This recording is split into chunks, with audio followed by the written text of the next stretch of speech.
কালের বিবর্তনে হারিয়ে যেতে বসেছে এক সময়ের ঐতিহ্যবাহী স্থাপনা পটুয়াখালীর জমিদার রাজেশ্বর রায়ের কাছারি বাড়ি। এক সময় যেখানে ছিল প্রতাপ, রাজকীয়তা আর গৌরবের ইতিহাস, আজ সেখানে পড়ে আছে কেবল ধ্বংসস্তূপ। এই কাছারি বাড়িটি ছিল বিশাল জমিদারি ব্যবস্থার প্রাণকেন্দ্র। জমিদার রাজেশ্বর রায় তার শাসনামলে নির্মাণ করেন এই বাড়িটি, যা ছিল প্রশাসনিক ও বিচার ব্যবস্থার মূল কেন্দ্র। সেই সময় এখানেই জমিদারি, কর আদায় ও গুরুত্বপূর্ণ সভা অনুষ্ঠিত হতো।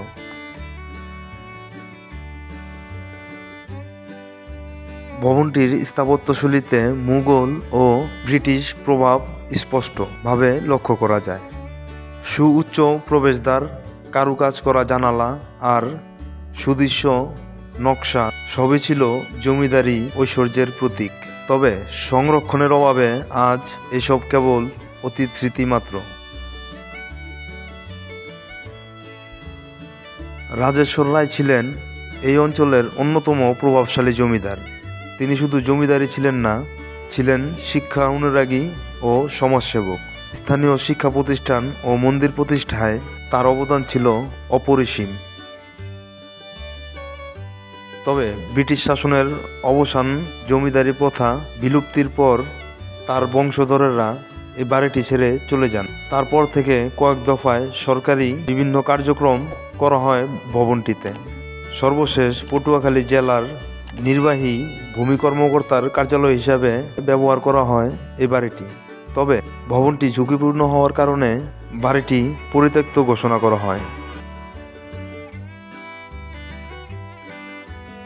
এই অঞ্চলের সর্বশেষ জমিদাররা ছিলেন বিশ্ব রায় চৌধুরীর 4 পুত্র ও তার ভাই বজ্রকান্ত রায় চৌধুরীর 3 পুত্র। জমিদার রাজেশ্বর রায় চৌধুরী প্রবল প্রতাপের সঙ্গে পটুয়াখালীর শেষ জমিদারি পরিচালনা করেন।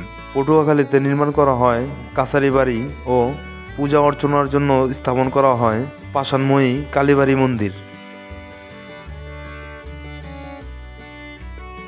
জমিদারি প্রথা উচ্ছেদের পর তাদের অনেকে সয় সম্পত্তি ফেলে রেখে চলে যান পাশের দেশ ভারতে। তাদের ফেলে যাওয়া সম্পত্তি গণ্য করা হয় পরিত্যক্ত ও অনাবাসী সম্পত্তি হিসাবে।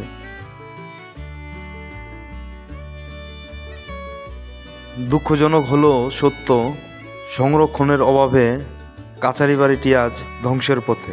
অযত্ন আর অবহেলায় ধসে পড়েছে এর একাধিক অংশ। বাড়ির ভিতরে ও দোতলার ছাদে ঝোপ জঙ্গলে ভরে গেছে। পুরো বাড়িটি দেখে বোঝার উপায় নেই যে এটিই ছিল এই অঞ্চলের সবচাইতে জাঁকজমকপূর্ণ বাড়ি।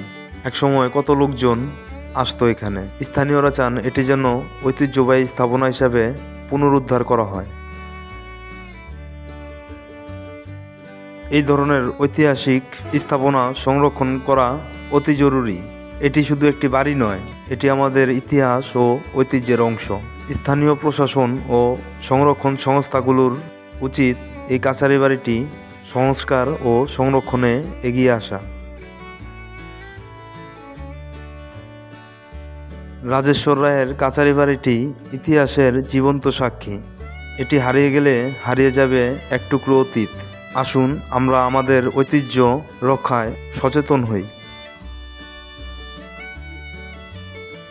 বন্ধুরা, আপনারা কি মনে করেন জমিদার রাজেশ্বর রায়ের এই কাছারি বাড়ির সংস্কার ও সংরক্ষণ করলে হতে পারে পটুয়াখালীর অন্যতম আকর্ষণীয় পর্যটন কেন্দ্র? কমেন্টে জানান আপনার মতামত। আর যদি ভিডিও ভালো লেগে থাকে তাহলে লাইক, শেয়ার এবং আমার চ্যানেলটি সাবস্ক্রাইব করতে ভুলবেন না। দেখা হবে পরের ভিডিওতে অন্য কোনো ঐতিহ্যের গল্প নিয়ে। সে পর্যন্ত সবাই ভালো থাকবেন।